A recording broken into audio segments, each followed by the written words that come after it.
코스피 시가총액 상위 기업 10곳 중 8곳에 내년 실적 전망치가 감소한 것으로 나타났습니다. 트럼프 리스크까지 더해질 경우 이익 감소폭은 더 커질 것으로 전망됩니다. 정부가 전례 없는 위기를 맞고 있는 석유화학산업 사업 재편에 착수합니다.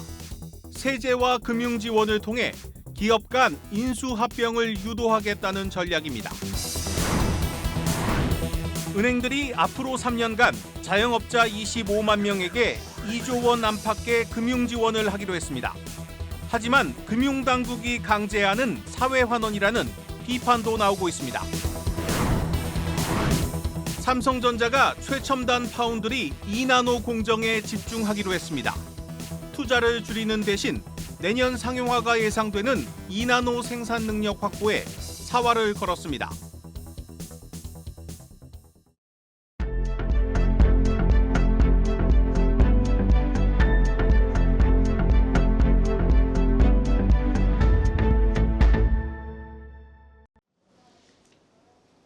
뉴스 플러스 시작합니다. 내년도 우리 경제 성장률이 잠재 성장률에도 못 미칠 것이란 전망이 나오는 가운데 우리나라를 대표하는 기업들이 모인 코스피 상장사 대부분의 내년 이익 전망치도 감소하고 있습니다. 더 우려스러운 대목은 지금 우리 눈앞에 닥친 트럼프 리스크와 뉴노멀이 된 고환율은 아직 이런 전망치들의 반영조차 되지 않았다는 겁니다. 취재 기자와 자세히 들여다보겠습니다. 증권부 신재근 기자 나왔습니다. 신 기자, 이 코스피 상장사들 내년 이익 전망치가 줄줄이 좀 하락하고 있는데 얼마나 줄어든 겁니까? 네, 일단 내년 이익 추정치가 있는 코스피 상장사는 약 200여 개 남짓인데요. 네. 이 중에 150여 개 기업의 이익 전망이 3개월 전보다 후퇴했습니다. 시가총액 상위 10대 상장사만 추려본다면 삼성 바이오로직스와 네이버를 제외하고 8곳의 이익 전망이 뒷걸음질 쳤습니다. 네. 10대 상장사의 내년 순이익 추정치를 더했더니 약 100조 원 정도로 집계됐는데요. 3개월 전보다 10% 넘게 줄었습니다. 네. 삼성전자의 이익 감소폭이 그중에 가장 컸습니다. 시장은 석 달 전 내년 삼성전자의 순이익을 약 50조 원 정도로 내다봤었는데 네. 지금은 한 30조 원대로 보고 있습니다. 올해 이익이 크게 늘었던 SK 하이닉스도 내년 실적 전망치가 하향 조정됐습니다. 얼마 전까지 계속 늘려 잡았었는데 최근 들어서는 보수적으로 바뀌었습니다. 네, 특히 시가총액 1, 2위를 차지하고 있는 이 반도체 기업 삼성전자와 SK 하이닉스의 이익 감소폭이 상당히 큰데 이건 왜 그런 겁니까? 네, 중국이 물량 공세를 퍼붓는 바람에 범용 D램의 가격이 떨어지고 PC와 휴대폰의 그런 최근 나오는 성능이 좋아지면서 교체 주기가 길어진 점을 원인으로 꼽을 수 있겠습니다. 네. 실제 범용 D램인 DDR4의 가격은 넉 달 전보다 30% 넘게 하락했습니다. 공급은 과잉인 반면 수요는 줄어들면서 가격이 계속해서 떨어지고 있는 겁니다. 하이닉스와 비교해서 삼성전자의 이익 감소폭이 유난히 큰 이유이기도 합니다. 하이닉스는 효자 상품 HBM이 실적을 지탱해주고는 있지만 삼성전자는 엔비디아로의 그 HBM 공급이 아직까지 확정되지 못한 상황입니다. 네. HBM 역시도 내년 글로벌 경기 상황에 따라서 미국 빅테크 기업의 수요가 달라질 수 있는 부분입니다. 문제는 이 기업들 앞에 놓여진 이 다가올 리스크가 더 크고 더 치명적이라는 점입니다. 이 원달러 환율이 1,450원대를 기록하고 있고 다음 달이면 이 트럼프 리스크도 본격적으로 시작될 텐데 신 기자, 이렇게 되면 실적 전망치 더 떨어질 수 있는 것 아니겠습니까? 그렇습니다. 보통 수출 기업은 환율이 오르면은 환차익을 보기 때문에 네. 이익에 도움이 되는 걸로 알려져 있는데요. 하지만 생산 비용이 덩달아 높아지면 얘기가 달라집니다. 우리나라 기업은 대부분 원자재를 해외에서 들여와서 이를 가공해 완성품을 만든 다음에 해외로 수출하고 있는데요. 네. 근데 고환율이 계속되면 수입할 때 원자재 비용 부담이 높아질 거란 우려가 나옵니다. 원달러 환율이 10% 오르고 유가가 5% 상승한다고 가정하면 한국 기업의 영업이익률이 단 0.1%포인트 개선된다는 연구 결과도 있습니다. 환율 상승이 반드시 이익 개선으로 이어지지는 않는다는 얘기입니다. 네. 금융업을 제외하고 코스피 상장사들이 보통 외화 자산보다 외화 부채가 많은 점도 고환율로 인해서 이익이 줄어들 수 있는 배경으로 꼽힙니다. 지난해 전체 코스피 상장사의 외화 부채는 230조 원 수준으로 외화 자산보다 50조 원가량 많았습니다. 외화 부채가 많은 기업의 경우 환율 상승에 따른 외환 관련 손실이 발생할 수 있는 대목입니다. 네, 최근 코스피가 이 급격한 조정을 받는 동안에 이 주가가 떨어진 만큼 충분히 가격 매력은 있다. 이렇게 보는 시각도 상당히 있었습니다. 그런데 이렇게 실적 전망치가 떨어지면 그마저도 좀 매력이 사라지는 건 아니겠습니까? 그렇습니다. 가격 매력이 있는데도 불구하고 계속해서 주가가 시원하게 오르지 못한 이유는 이익 추정치가 앞으로 더 줄어들 가능성이 있기 때문으로 분석되는데요. 현재 코스피가 가격 매력이 있다고 평가받는 건 12개월 선행 주가 수익 비율이 8배에 불과하기 때문입니다. 장기 10년 평균인 10배에도 못 미치는데요. 그러나 이익 전망이 후퇴할 경우에는 PER의 눈높이가 낮아질 수밖에 없습니다. 계속 높아질 수밖에 없습니다. 그 가격 매력의 의미가 퇴색된다는 의미인데요. 한 증권업계 관계자는 기업들의 내년 이익 전망치가 좀 과대평가된 측면이 있다면서 저평가 매력이 숫자로 나타나는 것만큼 크지 않을 수 있다고 지적했습니다. 때문에 트럼프 관세와 그 반도체 업황의 회복 시점을 판가름할 수 있는 최소 내년 3월까지는 실적 흐름을 지켜보고 투자할 필요가 있다는 시각도 제기됩니다. 네, 잘 들었습니다. 증권부 신재근 기자였습니다.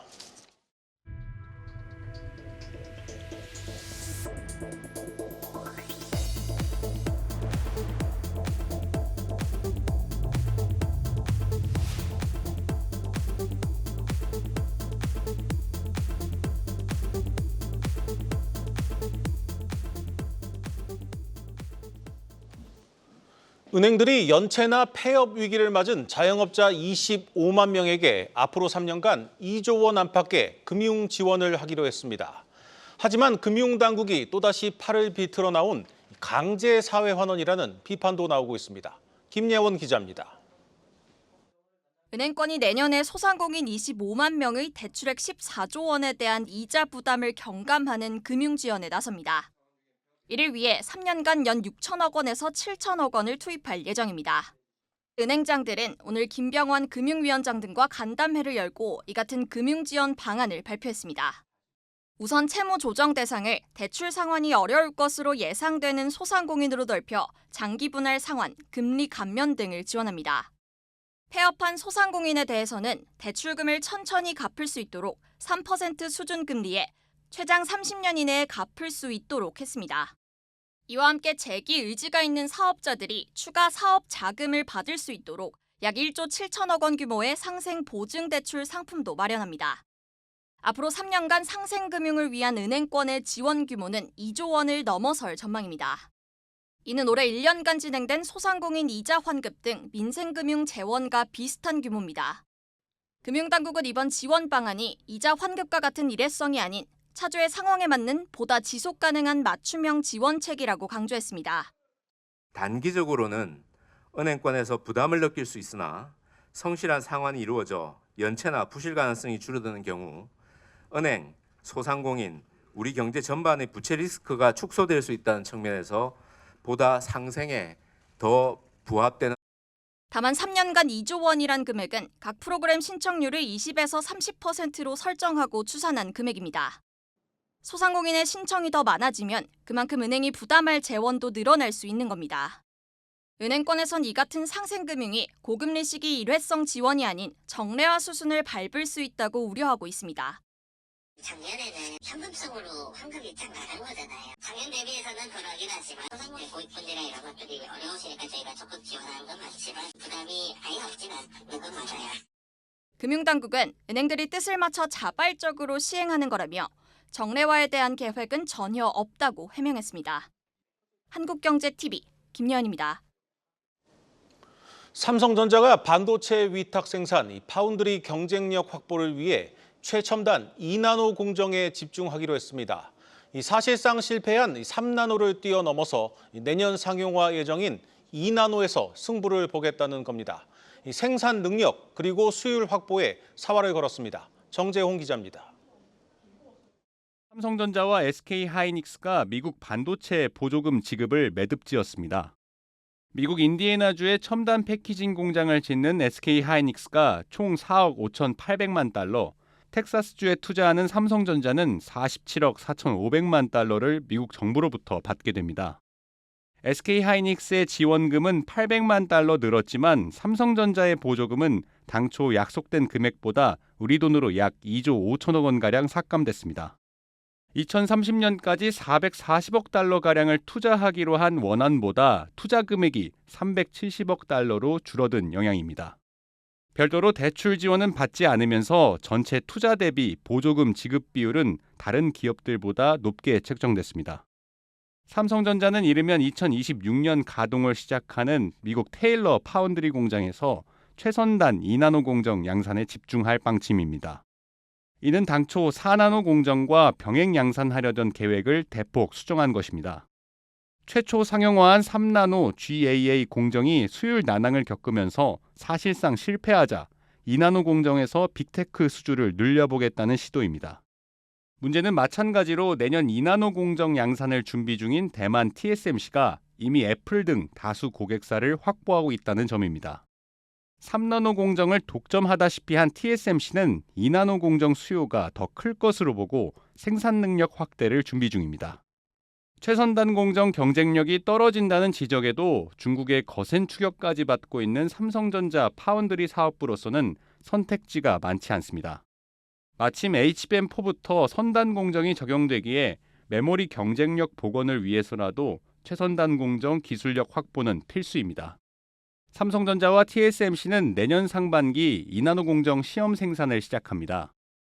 획기적인 수율 개선을 다짐한 삼성전자의 최선단 공정 제도전 결과를 확인할 시간이 머지않았습니다. 한국경제TV 정재홍입니다. 정부가 전례 없는 위기를 맞고 있는 석유화학산업 사업 재편에 나섭니다. 인위적인 구조조정보다는 세제나 금융 지원을 통해서 기업 간 인수합병을 유도하겠다는 구상입니다. 또 전남 여수시 등 석유화학 기업들이 밀집해 있는 지역을 산업위기 선제 대응 지역으로 지정하는 방안도 검토합니다. 전민정 기자입니다. 글로벌 경기 침체로 인한 수요 감소와 중국의 저가 공세로 불황의 늪에 빠진 석유화학 업계. 올해 들어 LG화학, 롯데케미칼, 한화솔루션 등 주요 기업 모두 적자가 심화돼 비상경영에 돌입했고 국내 최대 석유화학 산업단지인 여수 국가산단 나프타 분해시설 설비의 가동률은 평균 79%까지 떨어졌습니다. 이처럼 석화업계가 전례 없는 한계 상황에 부딪히자 정부가 첫 경쟁력 강화 방안을 내놨습니다. 인위적 구조조정 대신 설비 폐쇄, 사업 매각, 신사업 M&A 등을 통해 자발적 사업 재편을 유도한다는 게 핵심입니다. 정부는 가용수단을 최대한 활용하여 사업 재편과 친환경 고부가 전환을 지원하겠습니다. 기업 활력법상 사업 재편에 대한 인센티브를 강화하겠습니다. 이를 위해 정부는 우선 기업 활력 제고를 위한 특별법 기준을 완화해 석유화학 업종에 적용하기로 했습니다. 지주회사 지분 100% 매입을 위한 규제 유예 기간을 3년에서 5년으로 늘리고 합작법인 설립이나 신사업 M&A를 추진할 때 기업 결합 심사가 신속히 이루어질 수 있도록 공정위 사정 컨설팅도 적극 지원합니다.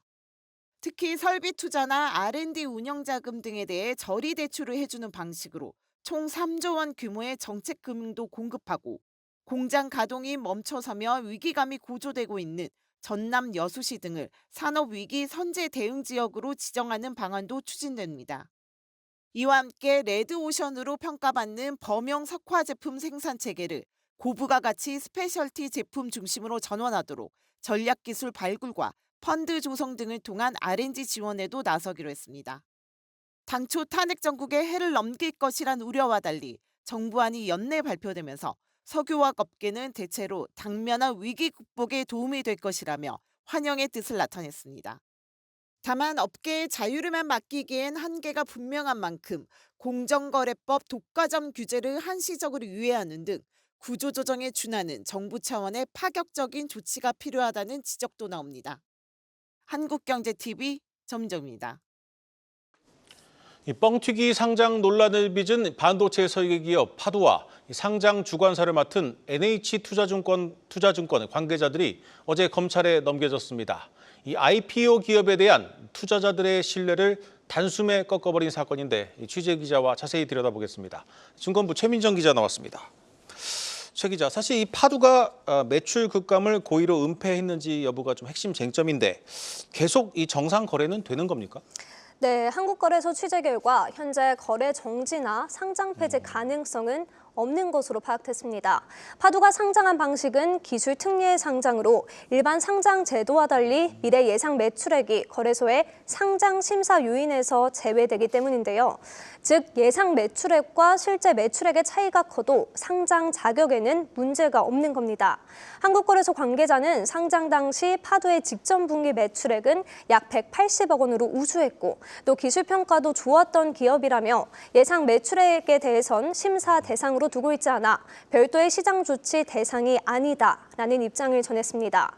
더불어 분식회계가 아닌 예비심사 단계에서 제출한 예상 매출액은 상장 적격성 심사 과정에서도 중요하게 고려되지 않을 것이라고 덧붙였습니다. 작년 8월 상장한 파두는 증권신고서에 2023년 연간 매출액 추정치를 1,200억 원으로 제출을 했으나 실제로는 2분기 5,900만 원, 또 3분기 3억 2천만 원에 그쳤습니다. 파두는 지난 2022년부터 SK 하이닉스 등 주요 거래처 발주 감소로 향후 매출이 급감할 것으로 예상을 했지만 이러한 내용을 숨기고 높은 공모가를 산정받았다는 혐의를 받고 있습니다. 금융감독원 자본시장 특별사법경찰은 지난 주말 기업 가치를 부풀린 파두와 주관사 NH투자증권을 검찰로 송치했습니다. 네, 결론은 검찰 수사를 지켜봐야 알겠지만 이번 파두 사태가 남긴 파장은 상당합니다. 최 기자, 당장 이제 금융당국이 이 IPO 심사를 크게 강화하지 않았습니까? 네, 맞습니다. 금융감독원은 주관사가 공모가를 산정할 때 과도한 추정 실적을 사용하지 못하도록 공모가 결정을 위한 내부 기준 및 절차를 마련하도록 했습니다. 더불어 재무 추정치 산출 근거와 신고서 제출 직전 달까지의 실적도 명시하도록 했는데요. 파두처럼 신규 상장 직후 주가나 영업 실적이 급감한 기업에 대해서는 사후 심사도 진행한다는 계획입니다. 한국거래소도 예비심사 과정에서 예상 매출액을 면밀하게 살펴보는 등 상장 심사 과정을 보수적으로 진행하고 있는데요. IB 업계 관계자와 이야기를 해보니 파두 사태 이후 예상 매출액에 대한 거래소의 심사가 실제로 깐깐해졌다며 심사 과정에서 매출 추정에 대한 근거 자료를 세밀하게 요구하고 있다고 전했습니다. 네, 사실 더 큰 문제는 이번 파두 사태로 IPO 기업에 대한 투자자들의 불신이 더 커졌다는 겁니다. 이 IPO 시장 분위기가 좀 안 좋아지면서 이 상장을 포기하는 기업들도 많아졌죠. 네, 올해 들어 K뱅크 등 49곳의 기업이 상장을 포기했습니다. 이는 역대 최대 수준인데요. 최근 국내 증시 부진과 또 새내기 기업들에 대한 투자자들의 불신이 커지자 상장에 나선 기업들이 눈높이에 맞는 몸값을 받지 못할 바에 상장을 미루거나 포기하는 겁니다. 증시 한파에 더해 파두 충격까지 더해지며 국내 IPO 시장은 상당 기간 어려움을 겪을 것으로 보입니다. 네, 잘 들었습니다. 증권부 최민정 기자였습니다.